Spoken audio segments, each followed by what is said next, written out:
The very word secrecy is repugnant in a free and open society. We decided long ago that the dangers of excessive and unwarranted concealment of pertinent facts far outweighed the dangers which are cited to justify it. And there is very grave danger that an announced need for increased security will be seized upon by those anxious to expand its meaning to the very limits of official censorship and concealment. For we are opposed around the world by a monolithic and ruthless conspiracy that relies primarily on covert means for expanding its sphere of influence, on infiltration instead of invasion, on subversion instead of elections, on intimidation instead of free choice, on guerrillas by night instead of armies by day. Its preparations are concealed, not published. Its mistakes are buried, not headlined. Its dissenters are silenced, not praised. No expenditure is questioned, no rumor is printed, no secret is revealed. For as a wise man once said, an error doesn't become a mistake until you refuse to correct it.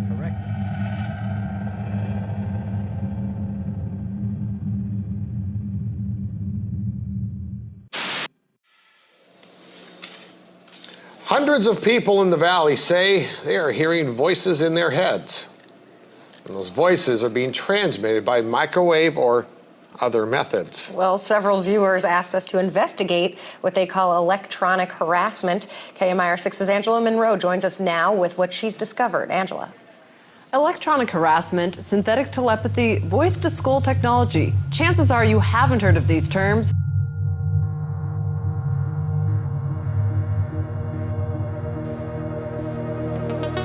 In the shadows, a silent menace lurks.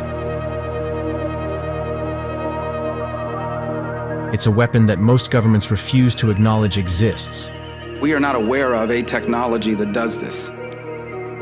We've never seen a technology anywhere in the world that does this to people. It's invisible, has been in development for decades, and it may have been used to influence you without you even knowing. It's a weapon of mass destruction. It is believed to be the cause of Havana syndrome, but its capabilities don't stop there.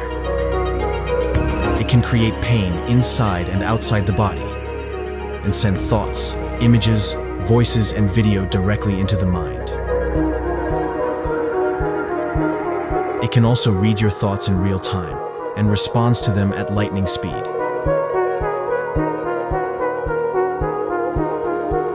It is being combined with real-world psychological torment that includes gang stalking or flash mobbing to drive people to despair, to suicide, or worse. It is used to torture people around the clock. Every minute of every day for years on end. This torture can include painful spikes and zaps that prevent you from concentrating on anything, or voices in your head that make disparaging comments to you all day, chipping away at your patience and self-esteem while making you paranoid about everyone and everything. Sometimes these voices pose as people you know, or even God. If you speak about your symptoms, you're likely to end up isolated from friends and family, and often at the mercy of doctors in a mental health facility, following the typical protocols for psychosis and schizophrenia.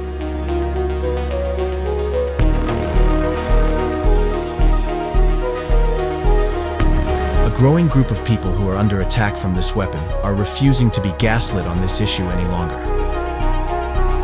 They're people who know they've been victims of a military-grade neuroweapon and a sophisticated psychological operation designed to destroy their life.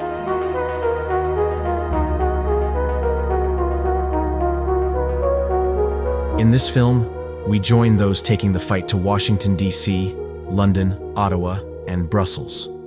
The question is, will anyone listen? It's important that we inform the public that there is a serious problem happening with energy weapons and electromagnetic frequency and energy. At the beginning, it felt like there was somebody behind me at all times. My target had started when I went to work for the federal government. I feel like I've been enslaved by someone that I don't know or a group that I don't know that has been testing in a human experimentation manner. If they put you on this program, there's no getting away from it. I've had to kind of learn how to just wipe certain feelings. The program is so well executed that it is difficult for us as regular civilians to prove.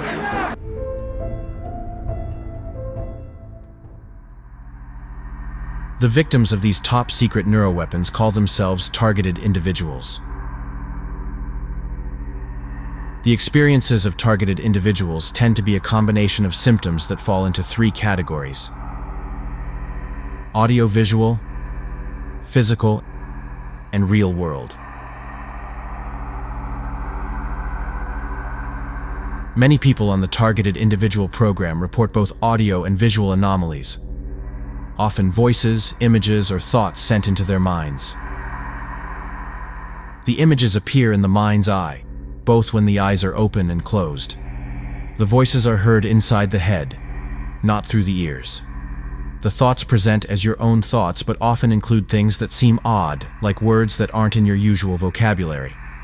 Victims report that these attacks seem to be trying to psychologically break them. The voices react to both the thoughts and the speech of the victim. In addition to voices, victims who suffer the audio effects also report hearing strange noises, tinnitus, and a debilitating pressure inside their head. These symptoms mirror what we've been told about Havana syndrome and match the capabilities of a weapon known as V2K, or the voice of God, as reported in Wired. The voices often pose as God, dead relatives, or other personas. They say things to humiliate the victim, make them paranoid, and control their behavior. This is a very debilitating technology that injects voices into your head 24 hours a day, nonstop, very harassing, threatening, condescending, just constant harassment in the worst way. I experience pretty much 24/7 V2K. I haven't had silence in around 7 years. There's nothing really said that is worth anything. It's all a lie. Anything that's ever said through V2K is not to be trusted. It's there to make my blood pressure rise, maybe even shorten my life. It was hard for me to talk to people because it was like talking to two people at once, or at least listening to two people. The chatter starts before I even wake up. That's how I wake up every morning. It forced me into suicide twice. It's clear, concise communication. This is not something abstract because I'm a social worker. I work with individuals with disabilities, and I've worked in mental health for a number of years. It's not that. It doesn't manifest or present as that.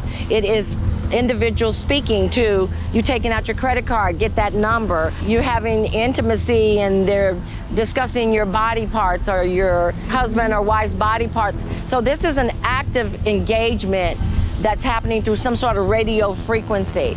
I was getting these headaches, these directional sounds. It was the lyrics of the song being said out loud in like a robotic, like Alexa voice or something, and it scared me. I froze. It's always some kind of manipulative thing. They're projecting some kind of outcome they want, and their phrases revolve around that. If you're a religious person, they might try to pretend to be an angel or a demon or something, and then try to convince you to do things that you might otherwise not do. I was being sent visuals and images, sort of like an augmented reality overlay. There were visuals being sent to me while I was driving. There was a car accident. The vehicle that I was in rolled over. It started out with V2K, so I started to get dizziness, tinnitus, started to hear family members and friends' voices in my head. Felt like a radio was being tuned in around different areas of my home. It really wanted me to lash out It was almost like whispers, like they were talking about me. You're locked inside your own head. It wanted to isolate me as much as possible. I knew that it wasn't true, and so it really made me retreat into myself. I got, thank God, on the path of understanding little by little just exactly what this program is. The voices are just, for me, they were very condescending and they were very aggressive. I receive voice-to-skull transmission as soon as I wake up from 6 o'clock in the morning, when I go to shower, when I eat, when I call my mom, when I go to meeting, when I go to sleep, when I watch a movie, 24/7. It's just a game playing with my mind. They use plenty of torture technique. The most famous one is actually just starting a sentence, so my brain finish the sentence and get distracted. I hear voices. They are commenting what I am doing, what I am choosing, what I'm wearing, and my thoughts. They most of the time talk evil things to me. So they call me various names. For example, they call me fat or stupid and those kind of things. In the beginning, it was much worse because they were telling such things like, if you not do that and that, I will kill your family. So one time they tried to show in their conversations with each other that it would look like a panic attack, like that one person has a panic attack and the other one is acting like, oh, you're having a panic attack, and everything was in my head, you know what I mean? So they were making that like action, like a theater show.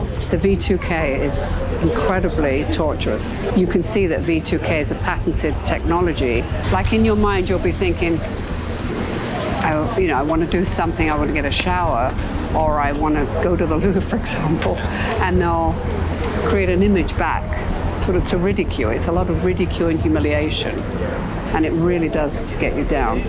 Lately, it's been non-stop asking for money. Will you owe us some money? You know, we're going to be shutting you down soon, and when we do, we always ask for a payment. They were increasing the torture, but really increasing it. I'll wake up with full tinnitus blaring up. It's horrible. Back in the day, it was called MK Ultra. I don't know what they call it now, but they started doing V2K stuff to me, and it was making me very paranoid and stuff like that. I didn't know what was going on. Particularly in the voice-to-skull phenomenon, we get computer-generated voices, computer-generated answers, so it appears to be a human-to-human conversation in some ways, but after you read like a page of the dialogue, you realize the conversation is very awkward. If you had a difficult relationship with your father who has passed away, they'll use the voice of your father to use and harass against them. Make the person feel as though they're going crazy. This is what the people behind this program were counting on. These victims, they develop a relationship with their voices, sort of like a Stockholm syndrome, and they actually defend, no, my V2K told me this. How are you going to trust the same entity that is torturing you? Next, there's the physical attacks. Victims who suffer the physical attacks report haptic feedback on their body, and a combination of taps, spikes, shocks, and severe pain, as well as difficulty breathing and muscle spasms that target them from the moment they wake up. Some victims also display severe burns to their face or limbs. These attacks also seem to react to thought. Many believe these attacks come from directed energy weapons, with pulsed microwave frequencies being one of the speculated culprits. During the first 6 months, when someone becomes openly targeted, they'll use very intense directed energy weapons on them, and it's very debilitating. These weapons are extremely painful when they dial them up. I can't even express how painful it is. For me personally, when I had that, imagine being in a fetal position on the floor screaming. When I say painful, I mean extremely painful. That headache, you know, it feels like someone's actually hit you on the back of the head and then that travels all around your facial bones. That was excruciating. It went on for 15 hours one day. I'm not joking, it was unbearable. I find myself being hit by DEWs, which are direct energy weapons, which are painful. And I have those inside my home, I have them outside my home in my car. one night, it was like a red hot poker going into each ear, both at the one. You know, and it was. I thought I was going to die. I didn't know what was happening. I get harassed with direct energy weapons. My attacks are so severe that I get pains everywhere in my body, and I cannot do any. I cannot function. Direct energy weapons to me to wake me up. Sometimes feeling the heart racing. I get attacked in the head, the eyes, the private area.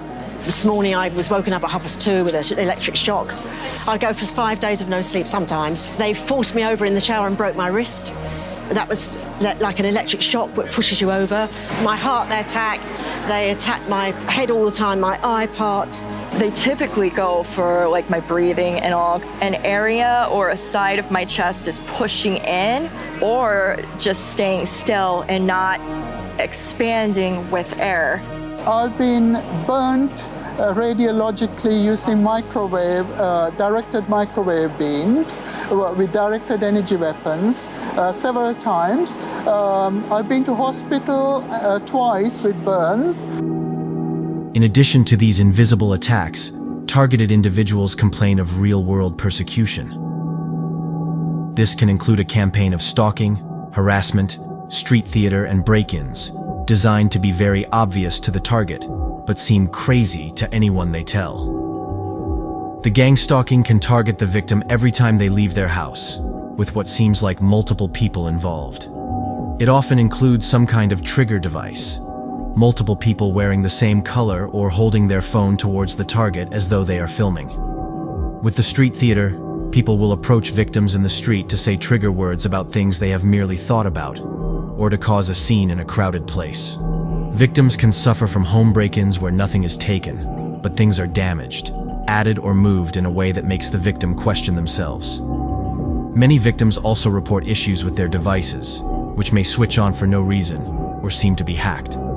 This part of the program seems designed to make the victim feel as though everyone outside is a potential enemy combatant, and in turn, make them sound crazy to anyone they talk to.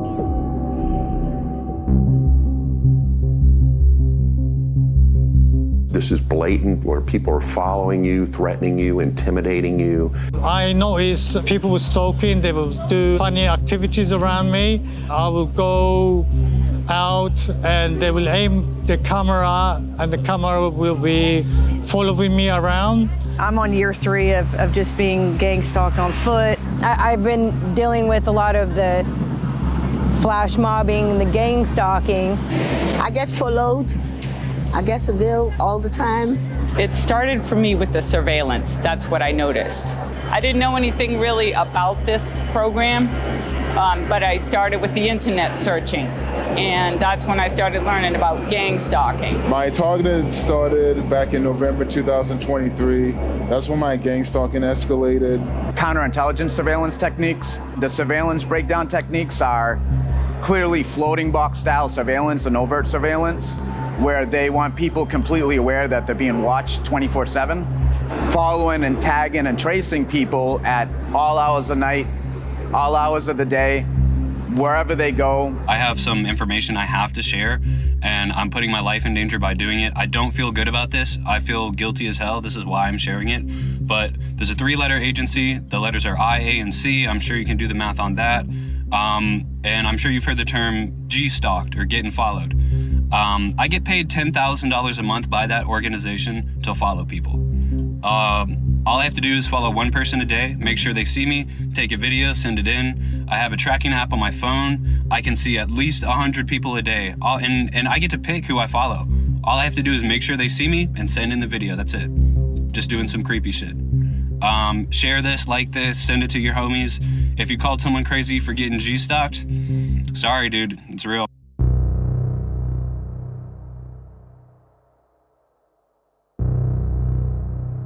You have street theater that are just doing little things on the street to draw your attention. When I said my prayers, I was saying certain things. And then I'd have a person repeat exactly what I was saying in my prayers that were personal to me. It was inside my head. So I made an Amazon purchase and I couldn't decide if I wanted the pink or the green one. And I walked by and someone told me to get the green one.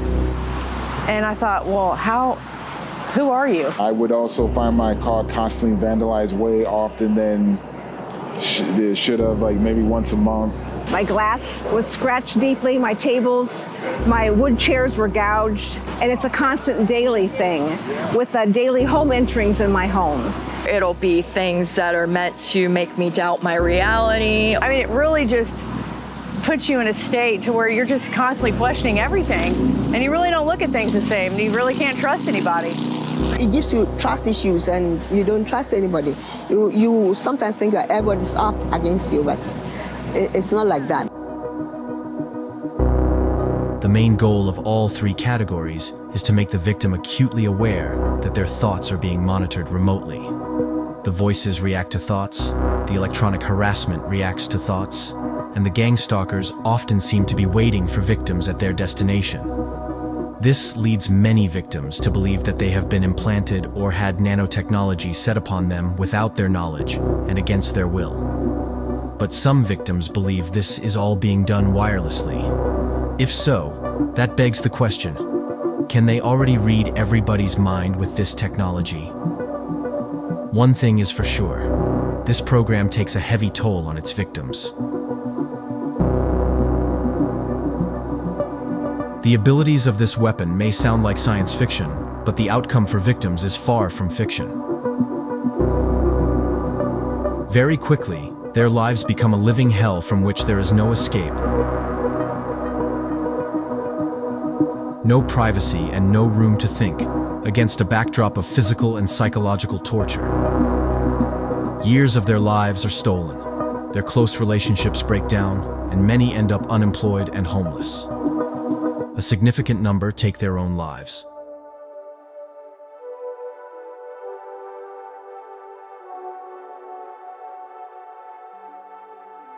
I believe this is a full spectrum attack on my life, the assaults, the mind games, basically to drive me onto the street, if you will, to ruin you as a person, to make you question your own sanity, because everyone will tell you that this is not happening to you when in fact you know.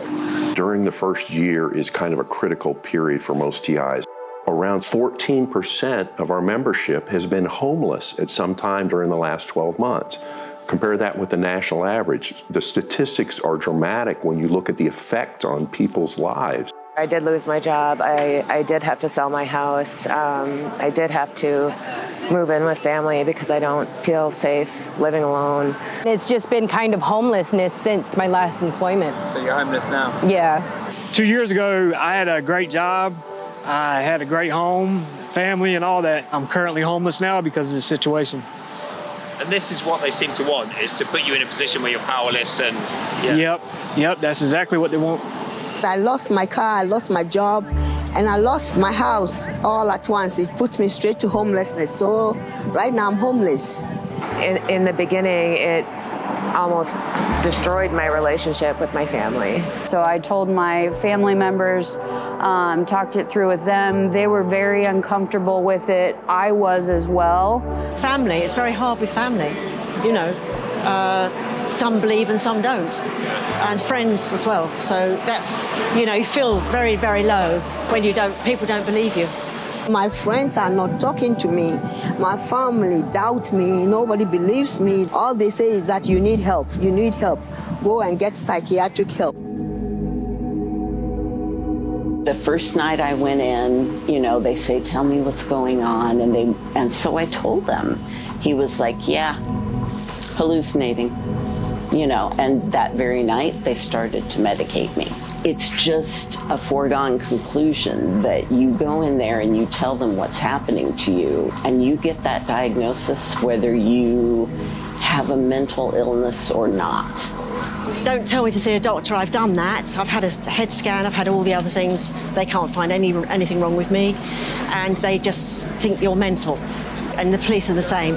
They're quite nice, they're not rude or anything, but you can see what they're thinking. My doctor, who I've been to for 20 years, knew that I was not mentally ill. If you're over 40, you're not just going to become schizophrenic right away. And she knew me all those years, so I'm very fortunate. Patients came to my office talking about Dr. Priester. I started to feel, with no reason, skin burns especially in the face, arms. They were saying that they were hearing voices. Yes, I started at that time to realize something's going on that I don't know to treat as a physician. So we have to figure out what is going on. We're not the ones with the problem, it's the people targeting us because they believe that they have some kind of godlike authority to control someone's life.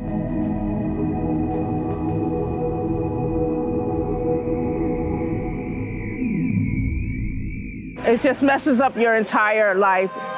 My entire life is like I can't have a life, you know? And it's been going on since 20 years. Hasn't stopped. No break.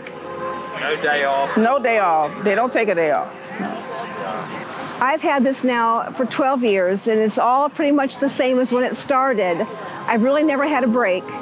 The day that it started, it never quit.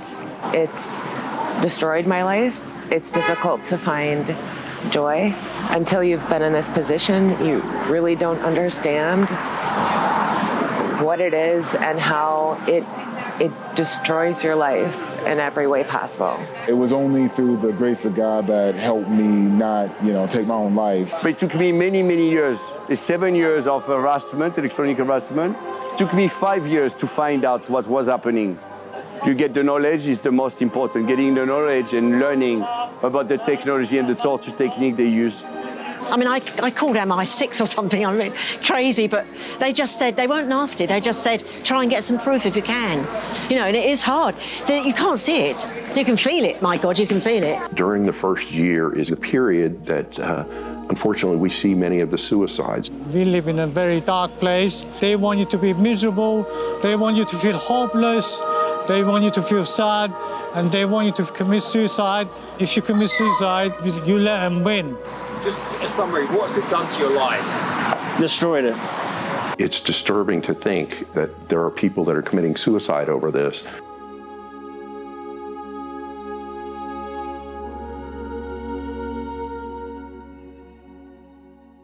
The media coverage of this program has been condescending and sarcastic.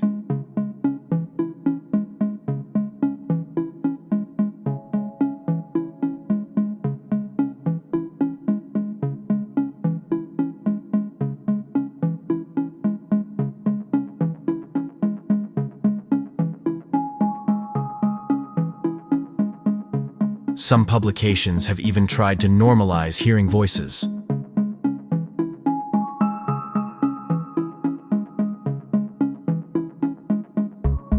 The Wikipedia page on electronic harassment includes phrases like delusions and psychosis.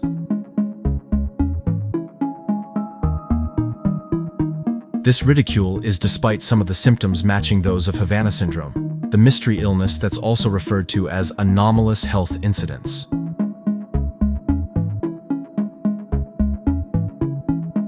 When Havana syndrome first hit the headlines in 2016, the initial CNN report mentioned victims heard voices. It's not just a very disturbing high-pitched noise, but there might even be voices or a message, a continual message that people have been victimized by, this sound, there's this kind of messaging coming from it. Many believe these attacks come from weaponized neurotechnology and directed energy weapons, with pulsed microwave frequencies being one of the speculated culprits of Havana syndrome.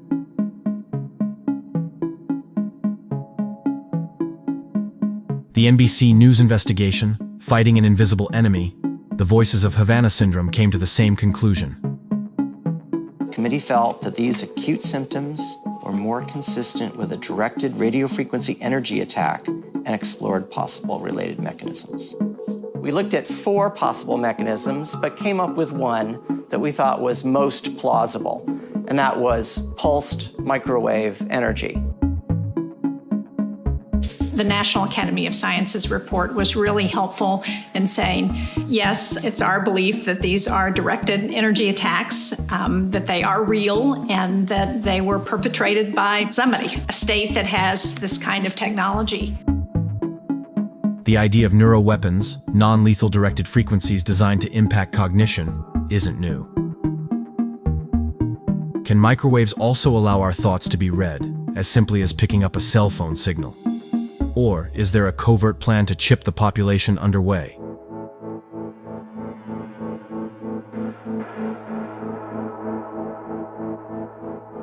Many victims of these weapons believe they have been chipped without their knowledge.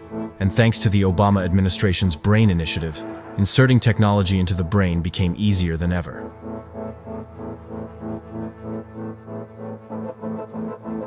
In 2022, the U.S. Department of Advanced Research Projects Agency, or DARPA, concluded work on its N-Cubed program. N-Cubed sought to create non-surgical nanotechnology capable of entering the body through the mouth, nose, or by injection, and once inside, migrating to the brain where they become sensors and transmitters. It's reported that its capabilities include a form of mind control. In 2009, Hollywood producer Aaron Russo, famous for his film Trading Places, made an extraordinary claim. I met Rockefeller through a female attorney I knew who called me up one day and said, one of the Rockefellers would like to meet you. And I met him and I liked him. And he was a very, very smart man. I used to say to him, you have all the money in the world you need. You have all the power you need. What's the point? You know, what's the end goal? And he said the end goal is to get everybody chipped, to control the whole society, to have the bankers, the elite people, you know, the bankers and some governor controlling the world.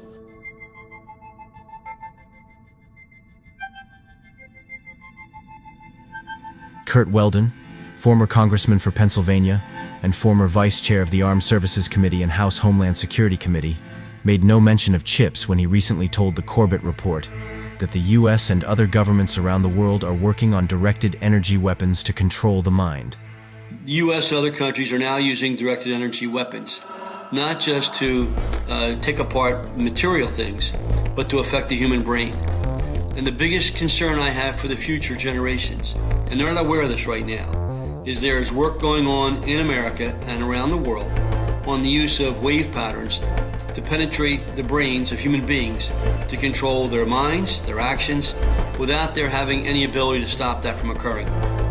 An NTD report out of Asia also highlighted recent comments from China's Xinhua, who reported that the Chinese Communist Party are investing heavily in mind control technology, and that there was no need for a subject to be chipped to achieve this. The CCP hasn't hidden its intention to weaponize mind control. Regime media mouthpiece Xinhua reprinted an article earlier last year speaking highly of the technology's military and wartime value. The article says the purpose of mind control weapons is not the destruction of an enemy's flesh, but of his will. It also says the new technology doesn't require a chip implanted in the human brain. Instead, electromagnetic waves, light, sound waves, smells, among other things, can be used. Prominent neuroscientist and Georgetown University professor Dr. James Giordano confirmed to us that directed energies are increasingly being harnessed to impact the brain. If you're looking at things like directable energies, whether it's sonic energy, infrasound, or ultrasound, rapidly pulsed microwaves, well, these things, number one, are directable. Number two, they can be used with relative clandestine, if not covert, capability. In 2012, various news outlets reported that Russia was working on a mind control zombie gun that would be ready within a decade. Previously, in 2001, President Putin had made it illegal in Russia to employ electromagnetic, infrasound, and other psychotronic weapons. In 1994, it was widely reported that the FBI was considering using a Russian-made mind control machine on the religious sect, the Branch Davidians. And in 2007, Wired reported that the U.S. Department of Homeland Security had hired a Moscow-based mind control lab for use of its software, which can reportedly read the subconscious mind and alter behavior. 8 years after the first reported cases of Havana syndrome, the Counterterrorism, Law Enforcement, and Intelligence Subcommittee hearing on anomalous health incidents examined these weapons in a public setting. The victims are not just selfless public servants, but their spouses, children, including infants, and even pets. with a high-powered microwave system weapon that may have the ability to weaken, intimidate, or kill an enemy over time and without leaving evidence. 2012 intelligence information indicated that this weapon is designed to bathe a target's living quarters in microwaves, causing numerous physical effects, including a damaged nervous system. I am convinced that the evidence that exists in the classified arena directly contradicts the public conclusions expressed by federal agencies as to the origin, cause, and scope of AHIs. Former United States Army Lieutenant Colonel Greg Edgreen later spoke to 60 Minutes and said the Pentagon shut down many attempts to investigate and had demanded unachievable evidence for a weapon designed to be silent and invisible. Greg Edgreen, who ran the military investigation, told us he had the Pentagon's support, but the bar for proof was set impossibly high. I think it was set so high because we did not, as a country and a government, want to face some very hard truths. And what are those? Can we secure America? Are these massive counterintelligence failures?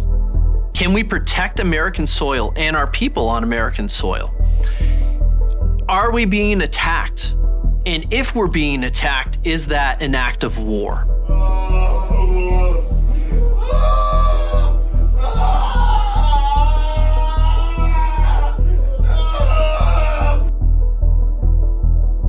These aren't the first high-profile people to speak out.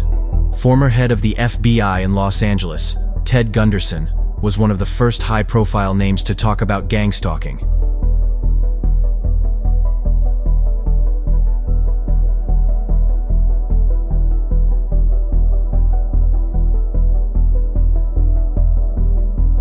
Mike Beck, a former NSA spy, is sure his Parkinson's disease was caused by electronic harassment. WikiLeaks founder Julian Assange was reported to be hearing voices while in a British prison.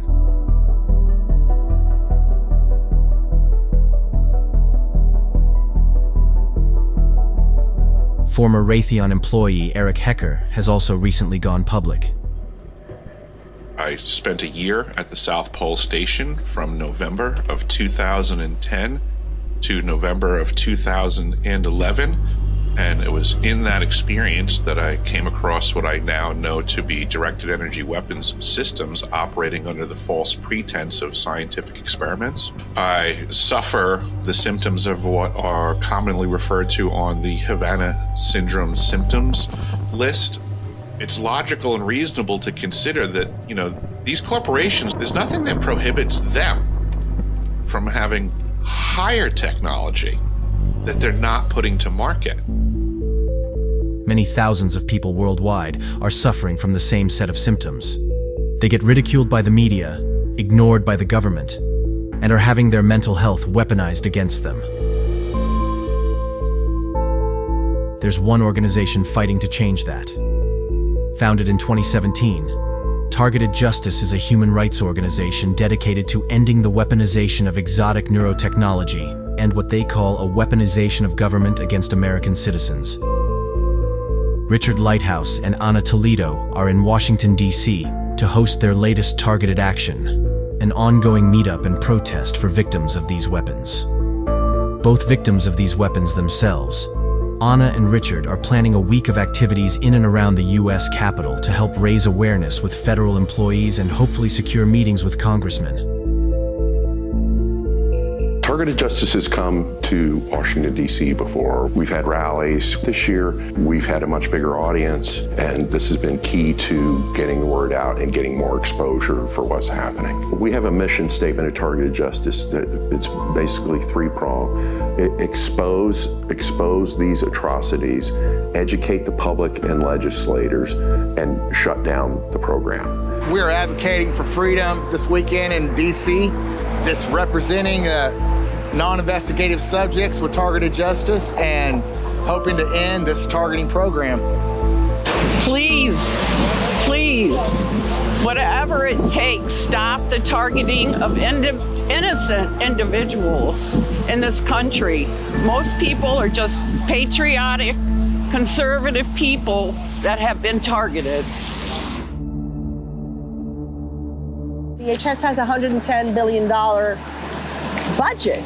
And Rand Paul said, well, we asked about some of these contracts and some of these relationships, and they couldn't even say what they were about. Of course, because it's not that they didn't know, it's that they didn't want to tell you because they're illegal, because they are harassment, because they are organized stalking.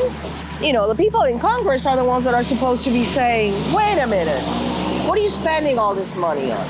But there is absolutely no oversight. Innocent people are being put on the terror screening database watch list, secret categories 3 and 4. These are non-investigative subjects, everybody. That means they're not criminals, they're innocent people. Many people are being microwaved. Little children are being microwaved. People are dying from these directed energy weapon attacks being perpetrated against them. And it's real, and it's happening. And people need to wake up. I'm excited to be here with Targeted Justice to get this program shut down. It's a vindication for those of us who have been suffering and tortured for too long. Include civilians in the Havana Act of 2021 because Havana Syndrome doesn't discriminate. FBI and DOJ, they're very much part of the program. I honestly believe people at top do not know what's going on at the bottom levels. We've got to tell them what's going on. They don't know. So if the entire organization's not involved, it's the rogue elements that are sworn to secrecy that won't even tell their boss what they're doing. In a recent hearing, FBI Director Kash Patel stated that no part of the FBI was targeting innocent Americans. Director, yes or no, is the FBI still spying on parents at school board meetings? No, sir. Is the FBI still targeting Catholics? No, sir. Is the FBI still spying on President Trump? I don't believe so. Is the FBI still censoring Americans? No, sir. Is the FBI still targeting Americans for shopping at Cabela's or purchasing Bibles? Nobody is targeted for their faith. Is the FBI still targeting Americans who are pro-life? Nobody is targeting anyone for their beliefs. So how do people end up on this program? We're not sure there is a good reason or a valid reason. So it appears some people are just randomly chosen. What's more common is whistleblowers, people that make someone angry who knows that there's a terror screening database and knows how to make a nomination happen. I used to live in the country in rural Nebraska, and I started noticing some criminal activity taking place out there. Of course, I reported it to the police. They never saw anything, and I kept reporting it. The people who were operating out there figured out that I was the one who was calling. My life went from normal and even boring to really terrifying overnight. I was sleep deprived and I was scared. It took me a long time to figure out what was happening. I am a whistleblower. It kind of really destroyed my life, really. My targeting started after being a whistleblower. It was absolutely terrifying. I thought they were going to take my life. My targeting started after I retweeted something about the British monarchy. Very quickly after that, I was violently attacked in the street by two complete strangers, and I had to have stitches. I went into hospital. When I got back from having the stitches, the moment I closed the door, there was a knock, and it was a charity worker from a well-known British homeless charity. I thought he was going to give me the pitch. Very quickly, he went on to tell me how proud they were of their royal patron. At which point, my brain connected the two events, and I looked up, he looked me dead in the eye, and he said, yeah, as if to say, you've been warned. At that point, he walked off without finishing his pitch. Almost immediately after that, my gang stalking started. I was followed everywhere, people would be filming me, buying groceries, walking my dog. It got too much, so I moved cities, but the stalking followed me there. Not long after that, my electronic harassment started, and that's when the nightmare really began. I think we have a very serious problem in Britain. I think there is an abuse of power going on, and I think people need to be made aware of it, because it can come for anyone. Targeted Justice believe that individuals are placed on this program via the Terrorist Screening Database, handling Code 3 and 4. This system was established by President George Bush Jr. in 2003. They believe Section 702 of the Foreign Intelligence Surveillance Act enables some of the activities of this program. We've identified the treaties that were used, illegal treaties I might add, that were done by the State Department, DHS, and FBI to establish formal ties with foreign governments under secret treaties and make it classified. We identified specifically 8 treaties with 8 different foreign countries. They call it a science and technology agreement, but it's not about science or technology. It's about the name list on the TSDB. And that's what's being transferred to these other governments who agree to keep it secret and who agreed to use the names on that list as though these people were actually convicted criminals of some sort. These people have not committed any crimes. They're average people that walk the street, and they're being attacked with directed energy military weapons. It's concerning that these backdoor and side door treaties are being done. It's essentially null and void. It feels as if it's almost an extension of, say, like an MK Ultra brainwashing program and a mind control program. It wouldn't be the first time the U.S. intelligence apparatus has probed the brain sciences. In the latter part of the 19th century, it was discovered that electrical stimulation applied to discrete points along the Rolandic fissure, the so-called motor area of the brain, would elicit motor movements. MK Ultra was a clandestine program driven by an audacious and chilling ambition to master the art of mind control. Initiated in 1953, MK Ultra sought to create a real-life Manchurian candidate, a programmable assassin who could be triggered to act without conscious awareness, a perfect weapon in the escalating Cold War with the Soviet Union. Declassified documents reveal a sprawling operation, with experiments conducted in universities, hospitals, and secret facilities across the United States and Canada, all shrouded in secrecy to evade public scrutiny and moral accountability. Some of the experiments remain classified to this day, and files were famously destroyed by CIA Director Richard Helms and the head of MK Ultra, Sidney Gottlieb.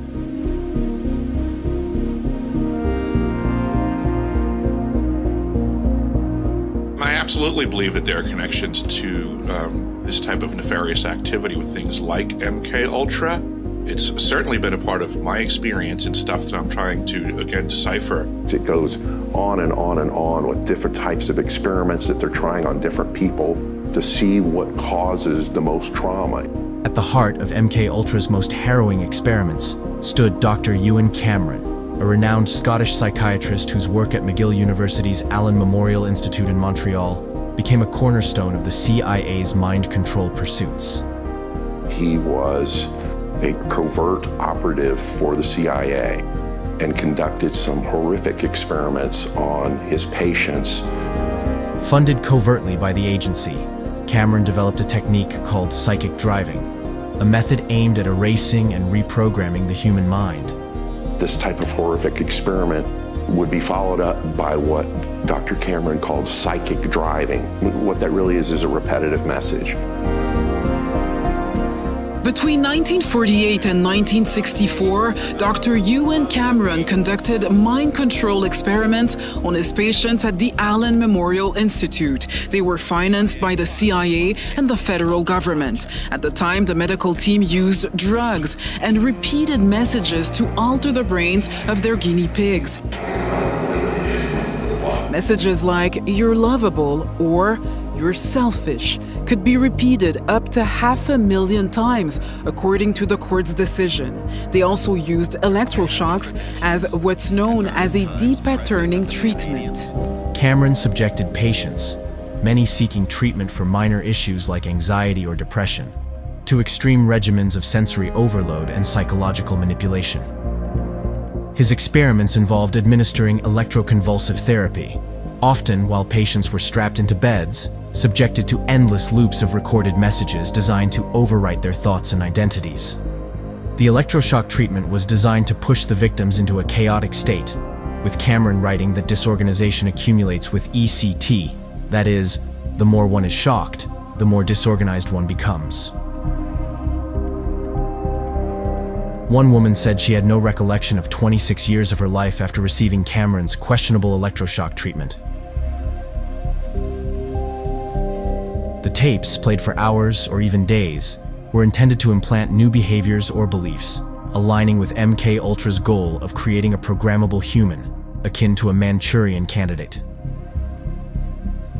Dr. Cameron once bragged that he could turn anyone into a serial killer through this process. Cameron's Scottish heritage led many to ask whether Britain too was involved in mind control experimentation. When MK Ultra's secrets unraveled in the 1970s, Cameron's experiments became a stark symbol of the program's reckless disregard for human dignity.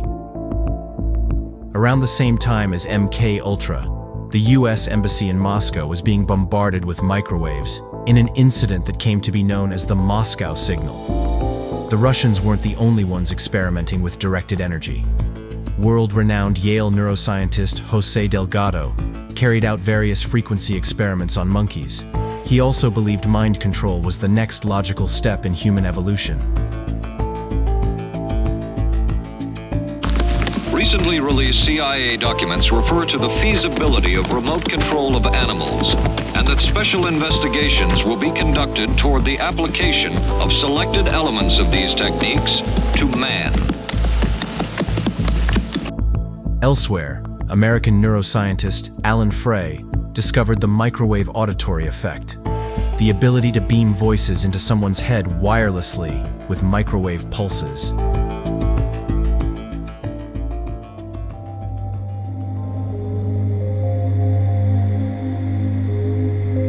MK Ultra wasn't the only time mind control hit the headlines in the 70s. The CIA commented that they believed there was an attempt at mind control on a member of President Nixon's inner circle.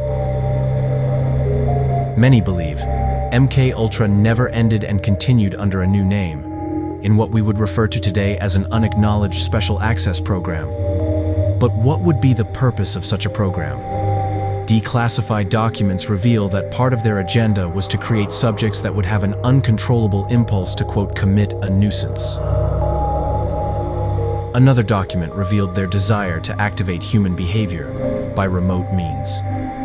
Many would speculate these statements were coded language for mind-controlled killer.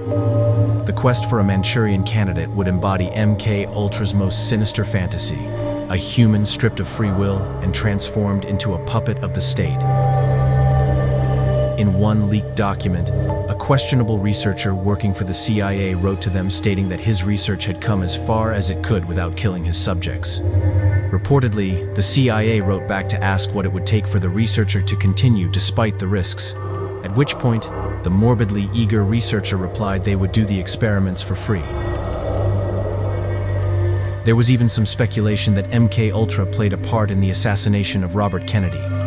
At the time, the killer, Sirhan Sirhan, said he had no recollection of the incident and asked to be taken back to the scene of the murder to jog his memory.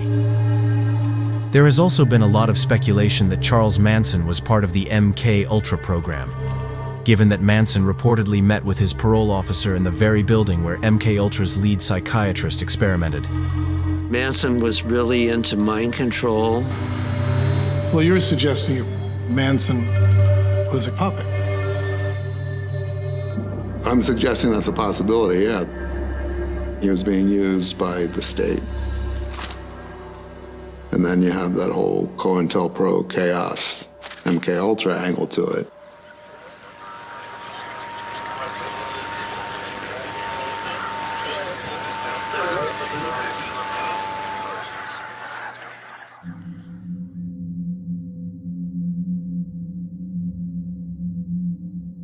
Could mind control, and in particular wireless frequencies, be used to create a puppet-like killer? What could drive your everyday person to kill?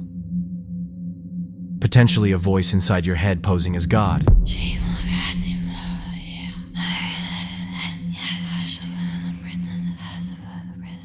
We know, after all, that weapons that can beam voices into the mind wirelessly exist and are unironically called voice of God weapons.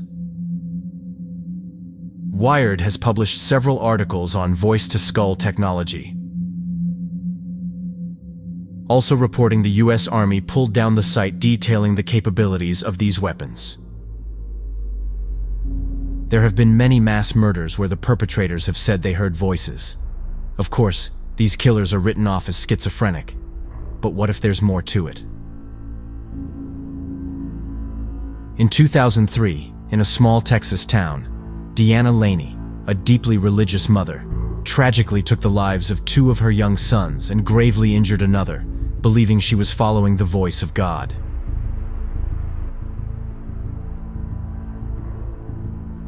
In Canada in 2008, Will Baker, a man tormented by insistent voices in his head that he believed were divine commands, tragically ended the life of a fellow bus passenger in a brutal attack.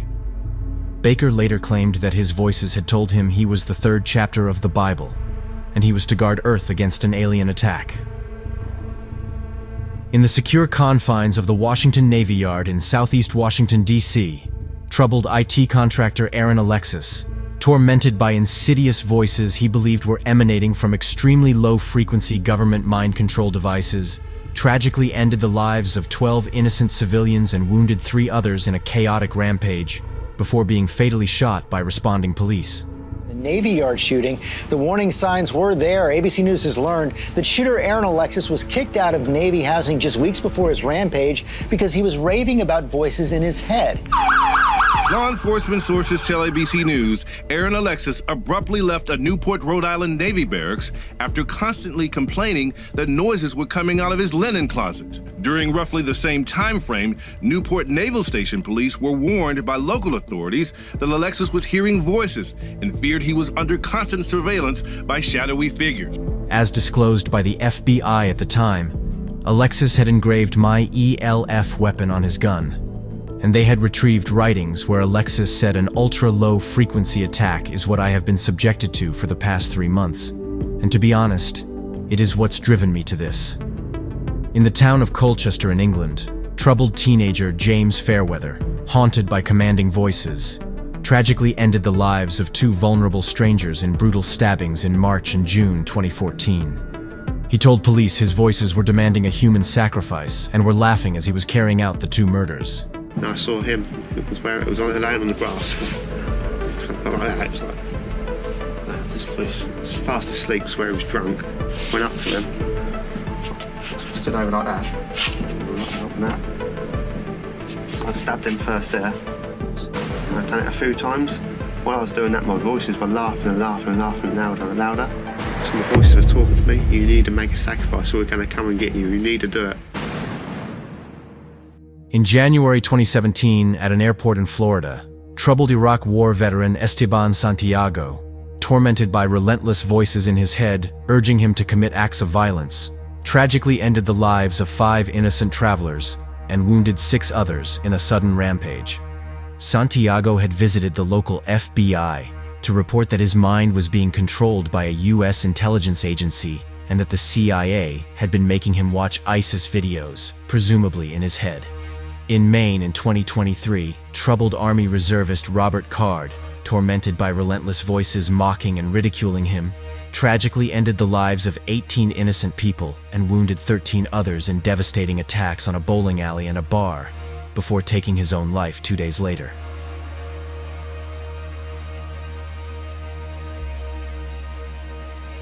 Federal police are still on a manhunt for the man accused of shooting and killing 18 people at a Maine bowling alley and bar on Wednesday night. A sister-in-law to the suspect, 40-year-old Robert Card, confirmed to the Wall Street Journal that he received 2 weeks of inpatient psychiatric treatment over this past summer as he was hearing voices. She said he started believing he could hear people say awful things about him. More recently, 34-year-old DeCarlos Brown Jr. murdered Ukrainian refugee Irina Zarutska on a subway in North Carolina. While there are no mentions of him hearing voices, he spoke to his sister after the murder, where he claimed the government had put materials in his body. So you said something in your body did what? Nah, the material, feel like the material used in my body to stab the lady. While there's no way to prove any of these murders were the result of V2K, or psychotronic neuroweapons. For targeted individuals, the details of each case are striking. There are, however, 2 incidents where the shooters have been self-identified targeted individuals. In 2014, in Tallahassee, Florida, troubled attorney Myron May, tormented by voices convincing him he was under constant government surveillance, tragically wounded 3 innocent students in a sudden shooting spree before being fatally shot by responding police. Before the shooting, May emailed videos and letters to contacts outlining his belief in being a targeted individual. It's with a heavy heart that I am in front of you now, kind of my last words. You see, I am a victim of covert harassment and electronic harassment and gang stalking. I'm what's called a targeted individual. As sick as this may sound, I've even had stalkers follow me into church. I would hear voices in my apartment explaining what it was that I was doing. If I went to the kitchen, they'd say stuff, oh, he's headed to the kitchen now. Or if I went to the bathroom, they'd, oh, he's headed to the bathroom. We are subjected to torture daily. Father, I ask that you forgive me my sins, all my past sins, all my present sins, and all my future sins. Less than a week before the shooting, May asked on Facebook, "Has anyone ever been encouraged by your handler to kill with a promise of freedom?"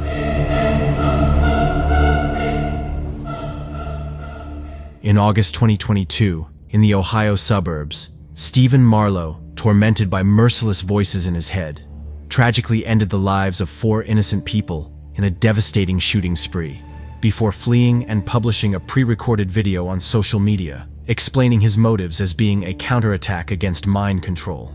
We have been attacked by this weapon our entire lives, and the attack against me personally is one of the most vicious attacks a human being has ever faced. I have tolerated the most inhumane torture in hopes that the FBI and CIA would come to my defense, but they have failed to come to my aid. My only hope is that you come to understand what has happened here.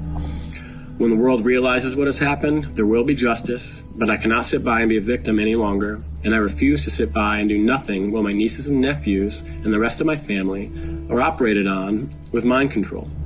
Our thoughts are not private. It is disgusting and it is cruel. I will be launching the first counterattack against mind control in human history. I want to be very clear, this will not be an active shooting event. I will be executing some of the people responsible for activating shooters. If I can help another targeted individual fight back against telepathy, then the sacrifice will be well worth it. The most horrific weapon ever made is being used on human beings, and if you ever learn the truth, you will understand what I did here to protect myself and my family. Get this out to other TIs, other voice hearers, so the world has a chance to fight back. To my family, especially my nieces and nephews, I want you to understand that what I do here, I do for your future, and hope that you can live a life free of mind control. If the subject doesn't know they're under attack, a weapon that wirelessly projects voices directly into their mind could be influential, especially if the voice is posing as God or promising freedom in exchange for a human sacrifice. Are wireless frequencies and directed energy weapons being used to drive people to commit acts of violence? And if so, to what end? Repetitive messaging through people who are highly suggestible, is a CIA term, can be converted into mass murders or mass shooters. It is my personal opinion that the CIA is still doing this. People say mind control. Like, I don't imagine that somebody can shoot a beam into your head right now and make you do something specifically. I think of it more as manipulations, and some people are more susceptible to those manipulations than others. Somebody asked me, why would the CIA or whoever's doing it, why would they want to carry out shootings? And the answer is very simple. They want to disarm the population. I'm completely convinced that they are actually Manchurian candidate type programmed individuals who are targeted and then programmed to carry out false flag operations to frighten society, frighten the public, and create public concern so that on the back of that public concern, they can bring in tighter regulations and rules, curtailing human rights and your freedoms. Many targeted individuals testify to a manipulative nature to the torture they endure. One thing's for sure. This program is designed to drive people to the brink, where they'll do anything to make it stop, potentially even kill.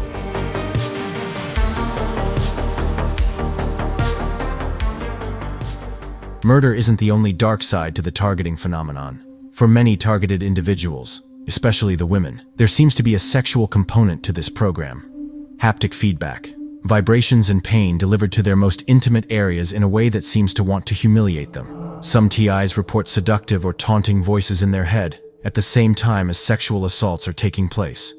A Washington Post article about the issue states, others report the attacks in the form of sexual stimulation, including one TI who claims he dropped out of the seminary after constant sexual stimulation by directed energy weapons.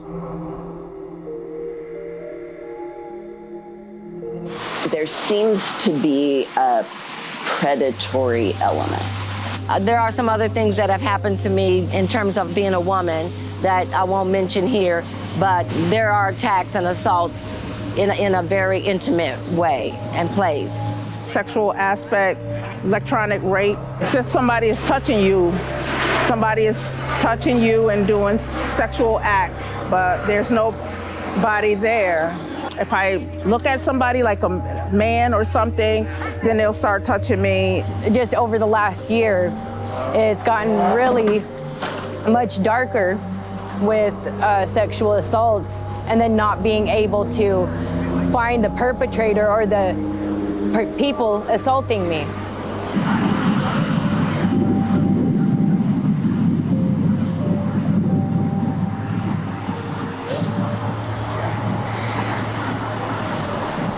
It hurts, and I'm a human being. Yeah, you're talking about like the electromagnetic, the rape and that? Yeah, that's, oh my God, that was kind of on the onset that I became aware of that. It was like I could feel it in my backside and my front side. And in the very beginning, it was, they wanted me to know. It was like I could feel this vibrating, just.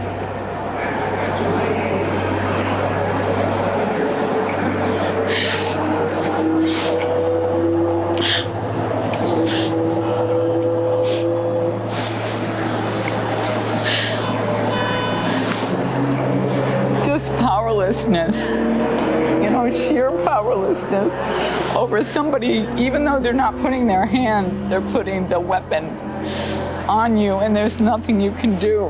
And that's an awful feeling. It's usually combined with a very cruel microwave auditory effect, voices in their heads telling her, we're not raping you, we're just stimulating you. And that has got to be the most disgusting, wicked, evil, satanic thing I have ever heard. Worryingly, a growing number of people are contacting TI support organizations to report that their children seem to be displaying signs of these weapons. Often, the parents are victims themselves, making the torture a generational thing. A significant number of members, many single mothers and small children, minor children as young as 3 years old, are being targeted and harassed, particularly with voice to skull, V2K. The sickness that someone would torture a small child is beyond belief. We have confirmed that these kids are in fact receiving directed energy weapons and voice to skull. It's a very disturbing development for us. With children, they'll use their mother's voice. The parent has to tell the child, watch my lips. If you didn't see me say it to you, that wasn't me.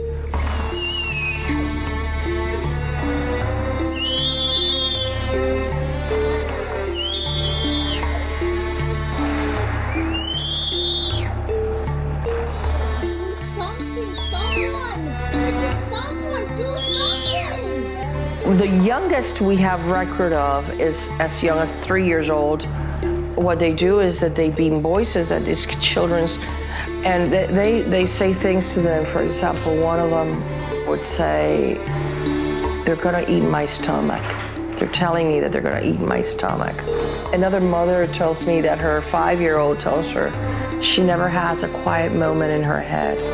Like, imagine a child 24/7 having these voices going on. Not to mention the damage to their developing brains, because this is perpetrated with microwave beams that are being directed at young minds.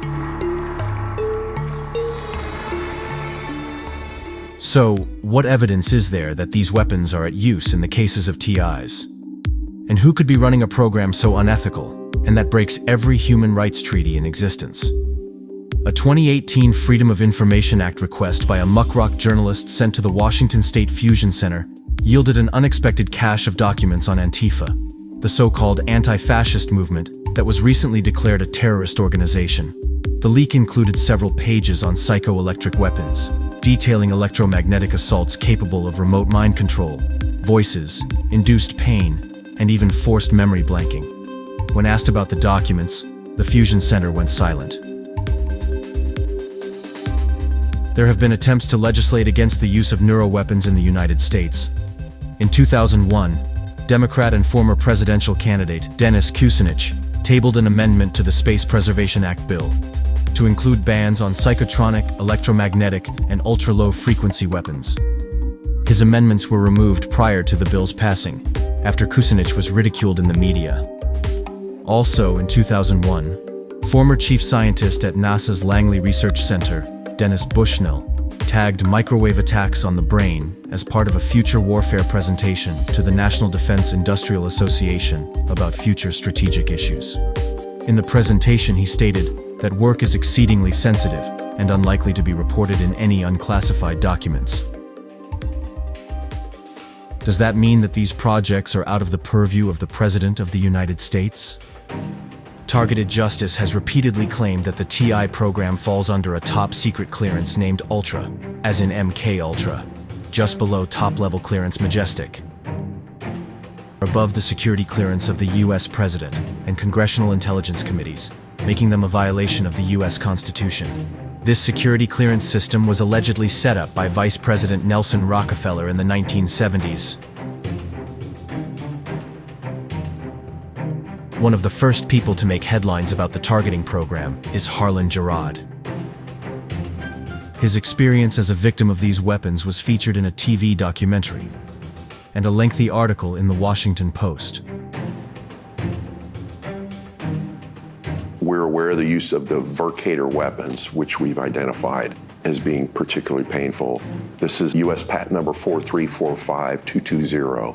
So they had a global system via satellites that was partially operational by 1984.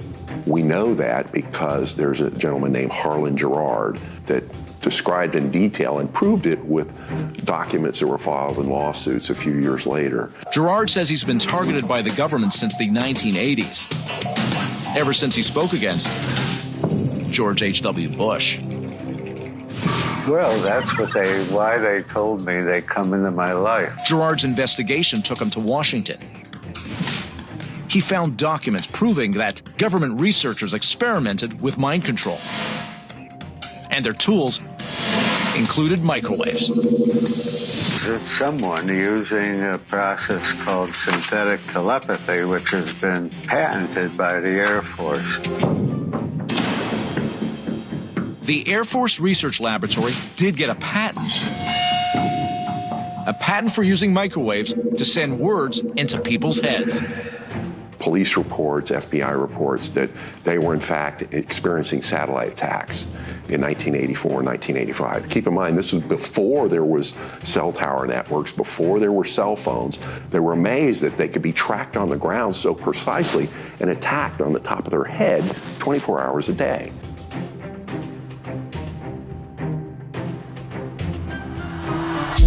Many victims of this program try to find ways to shield themselves from attacks, especially at night. It's a painstaking and often expensive pursuit that sees them having to purchase Faraday or metal-lined items, which often have little to no impact. You have to put on your armor, not just the armor of God to face the world every day, but for sleeping, since you are stagnant for so long, that's when you really need to protect yourself, protect your heart, protect your head. With all these contraptions, you pretty much have to wear an armor. It is exhausting. I don't have a lot of money, but I would try things like Kevlar, like the shielding that you would use for EMF. Nothing I've gotten has provided 100% protection, but it did provide some. I would just kind of sleep with the pillow between my legs, maybe the shielding over me as well, head protection with the EMF. I cover my legs with a kind of metal dustbin, really, to help me. I must look like a nutcase at night, but lucky enough, nobody sees me. I try all sorts of tactics to stop it, and that's how I can try to lead a normal life.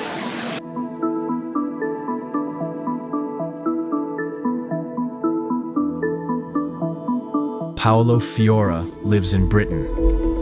He has organized a protest for targeted individuals outside 10 Downing Street in London, home of the British Prime Minister. I've been trying to organize the people getting together today. You know, I've been targeted for a very long time. I started getting targeted in Italy, where I was born in Italy. Robert Gogerly says he sent a report of what was happening to him to the British Prime Minister's office. And almost immediately a police officer contacted his doctor to inquire about his mental health. I decided I'll create my own report, which is here.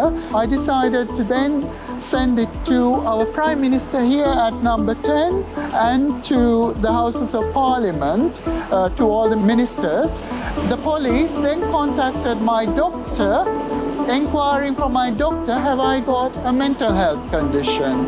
I have direct evidence the police actively removed these reports from being brought to the attention of our elected Prime Minister and our elected members of Parliament who forms the cabinet.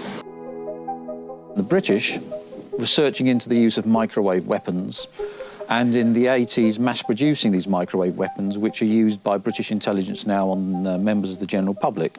Microwave technology is perfect because with the use of microwave technology, the Russians and later the Americans found that at a flick of a switch, you can control behavior. You can make someone manic, you can make them suicidal, you can make them obsessive, you can make them compliant and submissive, all at the flick of the switch. It's alleged that Marconi Electronics Systems were producing microwave weapons in Britain in the 1980s.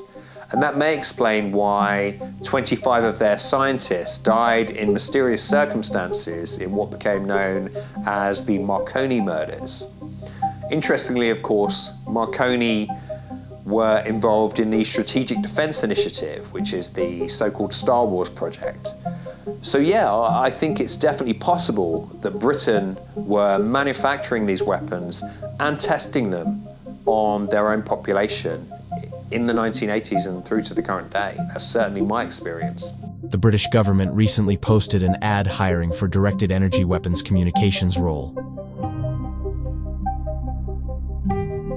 Over in Brussels, another organization representing targeted individuals is ICADER, led by Melanie Vrichen. Melanie is taking the concerns of targeted individuals to the UN and has met with them several times. Our collaboration with the UN has intensified, and we had various meetings with them. So it's an independent body of experts that will judge our case. And what we were discussing is how we can make the committee understand that what targeted individuals are living is really a disability. There are certainly people in the UN that consider this as a really grave crime and would like it to get much more attention than it has. I honestly had the impression that it's almost the first time that they heard about these crimes. It is our duty, I think, as citizens, that there is this democratic oversight that is created. It is the state or these states are responsible, are either unwilling or unable, as it seems, to protect their citizens. Then the state is liable. with victims gathering around the globe, uniting their forces to educate the public and to raise awareness for this very, very grave problem. I believe it's one of the most serious crimes that has happened since World War II. Rest assured that we will do anything that is in our power to stop these programs, and we will succeed.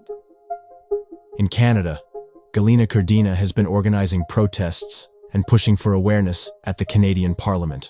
I have run an organization of victims of psychotronic weapons since 2009. I met a leader of the Liberal Party in Canada, Mr. Michael Ignatieff. We submitted a petition against misuse of psychotronic mind control weapons to Member of Parliament, Mr. John McKay. On the 23rd of November 2011, the petition was presented, tabled, in the House of Commons in Ottawa. Its number was 411-0188. More than 1,000 signatures for the petition were collected by our Organization of Victims of Psychotronic Mind Control Weapons in Canada. The answer of the Canadian government was: the Canadian government takes note of the petitioner's concerns. However, the government has no information on any such activities.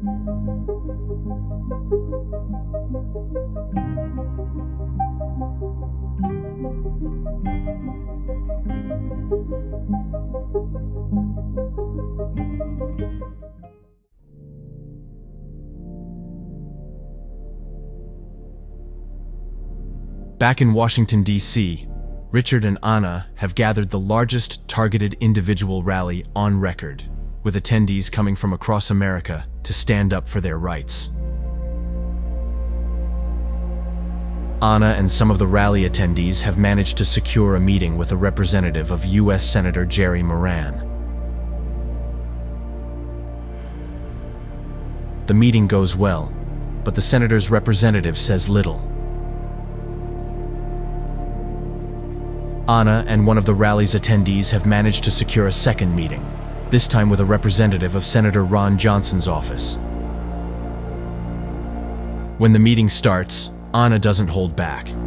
This is a travesty happening in America. It's a Stasi state and it needs to stop.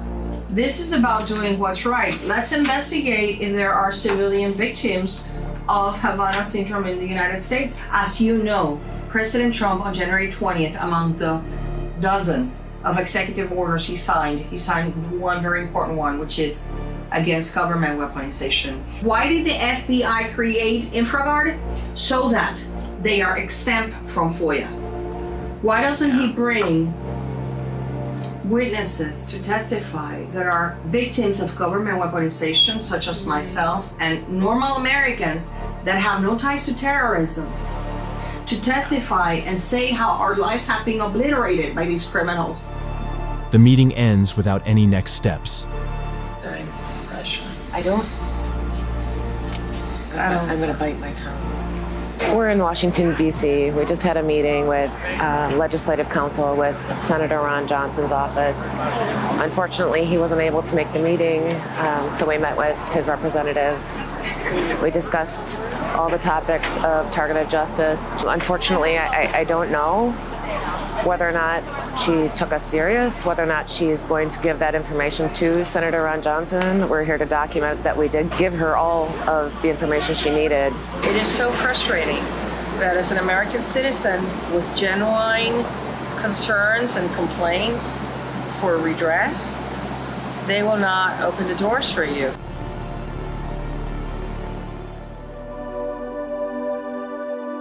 The voices of targeted individuals are getting louder and more credible. Our elected representatives can't ignore them for much longer. This program is designed to subjugate and control, and it can target anyone, anywhere, anytime. Its tactics are sinister. Its motives are unknown. How many people have been through the mental health system or committed suicide due to this program? Can anyone be turned into a killer with enough torment? Can the world's governments or secret societies now deploy sophisticated militia-like tactics and military-grade neuroweapons to ruin someone's life in the most hideous, cowardly, and satanic way? And the most important question of all, could this become a global mind control program?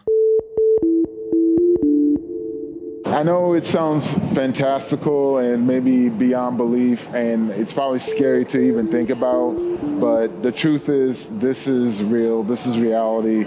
You or someone you love and care for can be a victim of this. Once I realized how big this thing is, I couldn't look away anymore. I had to do something. These folks are criminals. Every single one of them need to be in jail.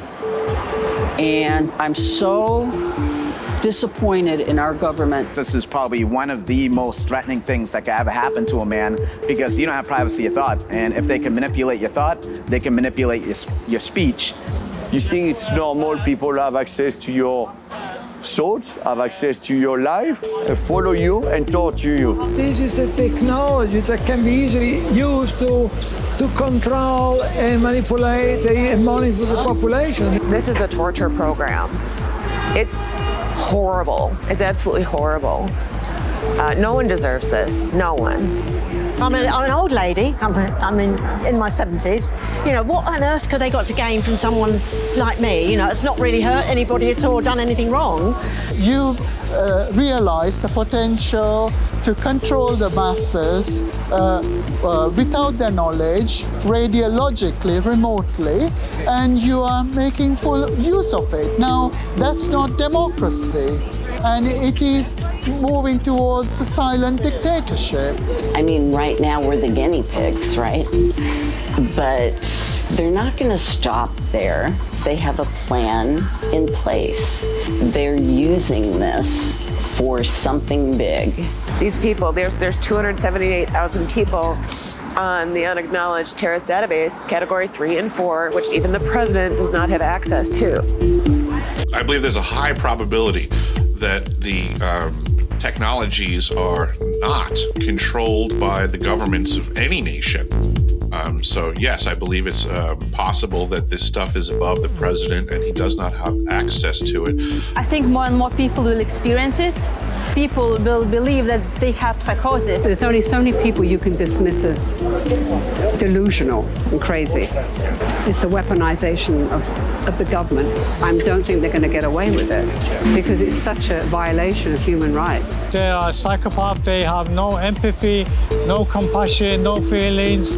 I think we have to operate now on the assumption that they can read our thoughts, everybody's. Our existing wireless communications infrastructure runs on microwave. Your cell phone runs on microwave. If they have discovered a way to pick up brain signals on the microwave network, that is a serious breach of the social contract between governments and their citizens. The first thing they've done with this technology is use it to oppress people, which raises serious questions over who's in charge and what their intentions are for regular people. Despite the growing voices of victims, court cases fighting this torture program have fallen flat. Attorney Ana Toledo has been following the legal battles closely.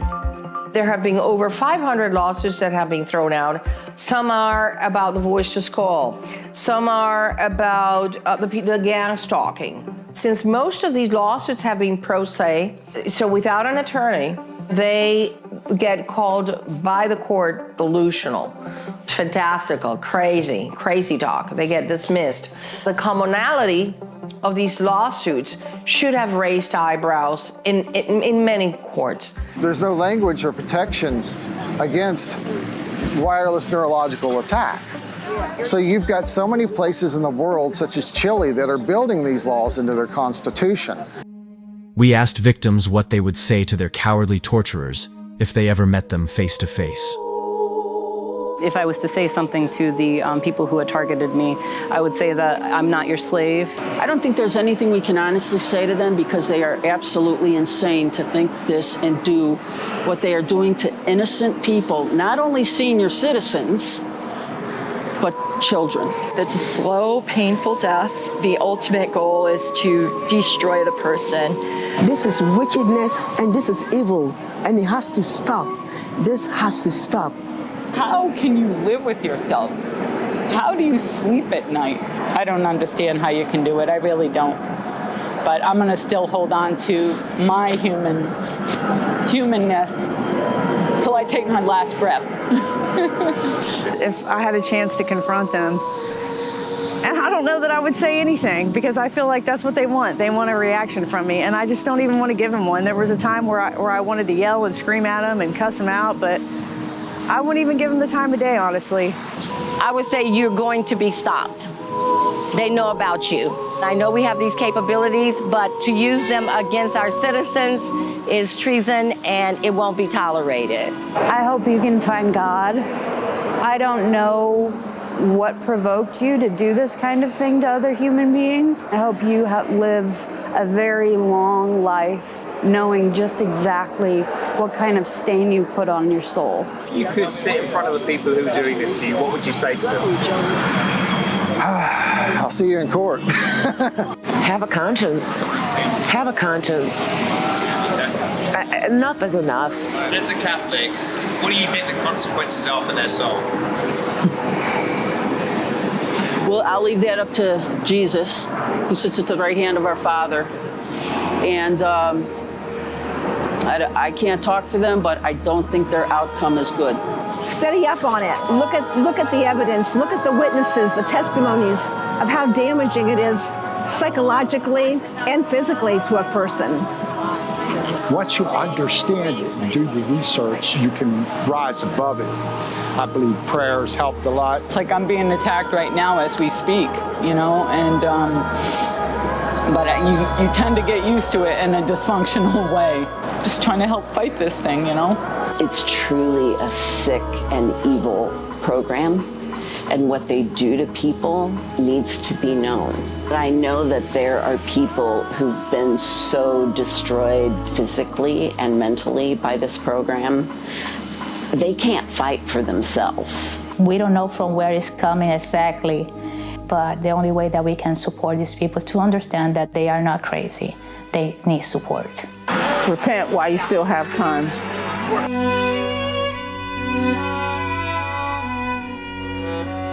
Despite the dark shadow that looms over them and the lack of help from elected representatives, many targets are hopeful that the tide is beginning to turn. Why is fighting this so important, so close to your heart? Because I cannot conceive myself of being a slave to this program. You know, I'd rather die. I'd rather die standing than live on my knees. You know, I'm not gonna stop this fight. Nobody could make this up. Nobody can go around claiming to be a victim of this if it wasn't true, because it's so horrific. No court of law would give a warrant to any agent to go into the brain of somebody and know what they're thinking. You cannot so much as pray to God, have an intimate conversation with God without these criminals listening into it. That's the ultimate violation of the most sacrosanct thing you can have, and you don't even have that anymore.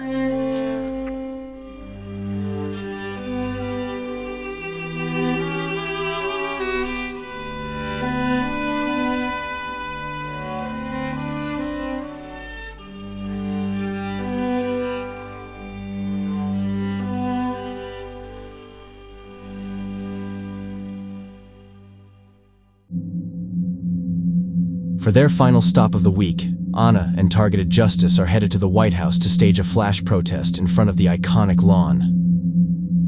Electronic harassment is perpetrated through the use of directed energy weapons. Voice to Skull, which is a patented technology which beams voices to the heads of people, subliminal messaging on the population to weaponize mental health and tell people that they're going crazy, but they're not. They denounced a crime, they denounced a drug operation in their building, and all of a sudden they got the voices. Why? Because the FBI placed them on this horrific list to condemn them to a life of second-class citizenship. Does the President of the United States and other world leaders know that mind-reading and influencing technology exists? Could it be being used on them? And who has majestic level clearance that supersedes the president? If China can disclose these technologies, why can't we? If Russia can make the use of these weapons illegal, why can't we? There's a demon at the gates. This technology has the potential to be used on both mass populations and individuals. And if indeed these attacks are coming from our existing communications infrastructure, as many believe is the case, then we find ourselves already caught in the mousetrap. The question is, who's at the controls? As much as they have so much influence and access to doing bad things to us, ultimately the control is within us. I believe that with Tulsi Gabbard and the current administration, this is going to get exposed. Nobody's going to be made whole because the scars are too deep. It's torture on an incredible level. This technology that includes subliminal messaging can be used as a global mind control network. It's very real. It's happening right now. It's already being used on the American and European populations. It has the potential to be the greatest threat to mankind ever, because once you get this submissive compliance, it's very easy to accomplish some type of power takeover. This isn't okay. We're not free. I'm a veteran. This isn't the country that we fought for. This isn't the freedom. You know, when does this program end? Who's going to step in? Who's going to do something?